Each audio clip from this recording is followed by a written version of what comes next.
بسم اللہ الرحمن الرحیم. میرے عزیز بھائیوں، یہ جو کل کا ہزارہ ٹاؤن میں واقعہ ہوا ہے، یہ غیر انسانی فعل ہے، یہ ظلم کی انتہا ہے، اور اس بات کی دلالت کر رہی ہے واقعہ کہ ریاست، حکومت، ہماری لا انفورسمنٹ ایجنسیز جو قدم قدم پر یہاں موجود ہیں، ان کی موجودگی میں یہ سب کچھ کیسے ہوا، یہ سوال انتہائی پریشان کن ہے. عزیزان محترم، جیسا کہ آپ سب جانتے ہیں کہ گزشتہ 2 دہائیوں سے زائد عرصے میں کوئٹہ سازشی تھیوریوں کی آماجگاہ بنی رہی. یہاں ہزاروں لوگ مارے گئے، جس میں ہزارہ زیادہ مارے گئے پشتون، بلوچ، حتی اقلیتیں اور سیٹلرز، یہ سب مارے گئے.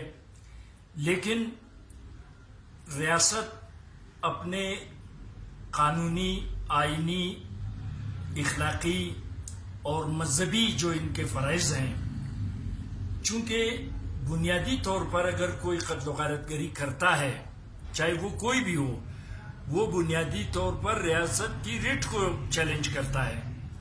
تو یہ 20 سال 22 سال تک چلنے والا نام نہاد جو یہاں دہشت گردی اور مذہبی دہشت گردی کے نام سے جو کھیل کھیلا گیا، اس کی حقیقت پوری دنیا کے سامنے واضح ہو گیا.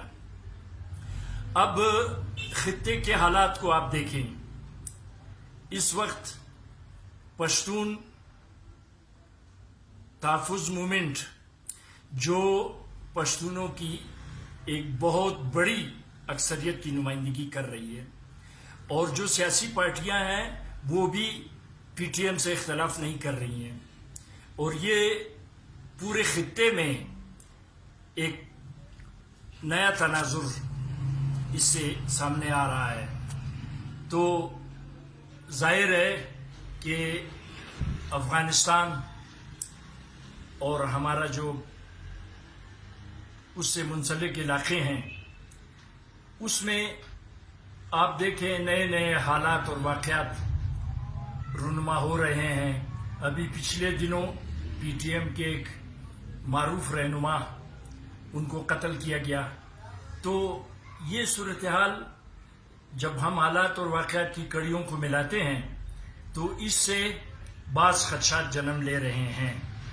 ہم یہ کہتے ہیں کہ سازشی تھیوریوں کا استعمال یہاں بند نہیں ہوا، البتہ اس کو نئی شکل دی جا رہی ہے.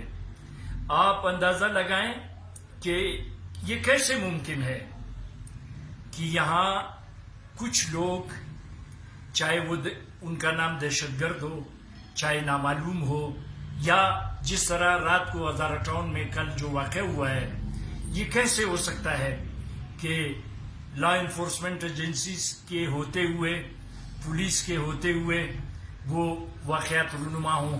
ہم یہ کہتے ہیں کہ جو بھی ذمہ دار ہیں، قطع نظر اس کے کہ وہ کون ہے، اس کے مقاصد کیا ہیں، یہ ریاست کی ریٹ کو چیلنج کیا گیا ہے.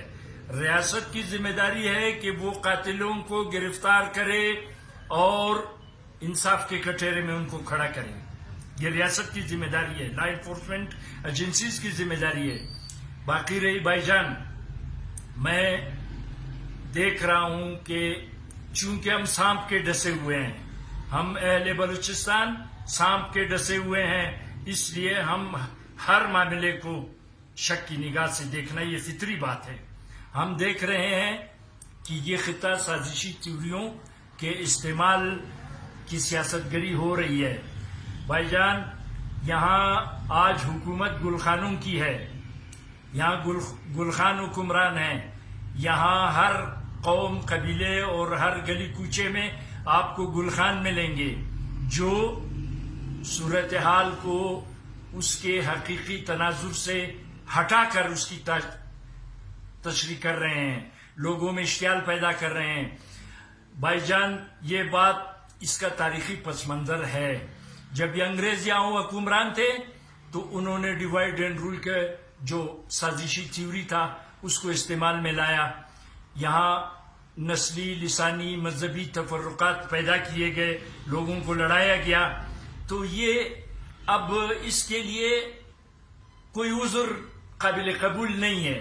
یہ کیسے ہو سکتا ہے کہ وہ لوگ مارے جائیں اور حکومت کا کردار وہ جو ہے تماشائیوں کا بنے. میں یہ کہتا ہوں کہ اس وقت خطے میں جو کچھ ہو رہا ہے اس کے پس منظر میں اس صورتحال کو دیکھنے کی ضرورت ہے. میں کہتا ہوں کہ ہمیں ہوش و حواس میں آ جانا چاہیے. ہمیں حالات کا اس کے حقیقی تناظر میں مطالعہ کرنا چاہیے. یہ جذباتی مسائل نہیں ہیں کہ ہزارہ آج یہ کام کر رہا ہے کل پشتون کریں، نہیں، یا کل اس کے لیے بلوچوں کو ذمہ دار ٹھہرائیں، نہیں.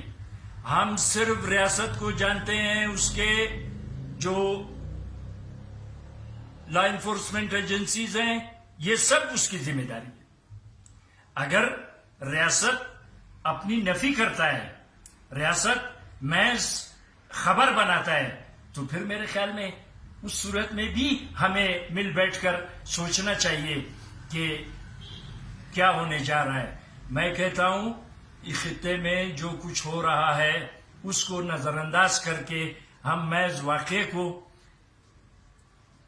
تعصب، تنگ نظری اور کا شخصانہ قرار دیں. میرے خیال میں یہ غلط نہیں ہے. یہ قتل و غارت گری کی سیاست ہے. اس قتل و غارت گری کی سیاست نے ہمارے صوبے کو پشتون، بلوچ، سیٹلرز، ہندو، عیسائی، ہزارہ، ان سب کو تباہ و برباد کر دیا ہے. میں اپنے تمام بھائیوں سے کہتا ہوں کہ جو بھی جرم کرے اس کا قلع قمع کرنا، اس کی دادرسی، مقتولوں کی دادرسی اور ظالموں کی سرکوبی یہ ریاست کا کام ہے. یہ کیسے ممکن ہے کہ قدم قدم پر یہ کھڑے ہیں؟ یہاں بلوچستان حکومت ہم سیکورٹی خرید رہے ہیں، تو اس کے باوجود بھی اگر یہاں اس قسم کے واقعات ہوتے ہیں تو وہ شکوک و شبہات کو جنم دینے کا باعث بنتا ہے. اس حوالے سے ہمیں انتہائی ذمہ داری کے ساتھ خطے کے صورتحال کو مد نظر رکھ کر سوچنا ہوگا. بصورت دیگر تباہی، بربادی اور ہمارا تباہ کن مستقبل سے ہم دوچار ہوں گے. والسلام.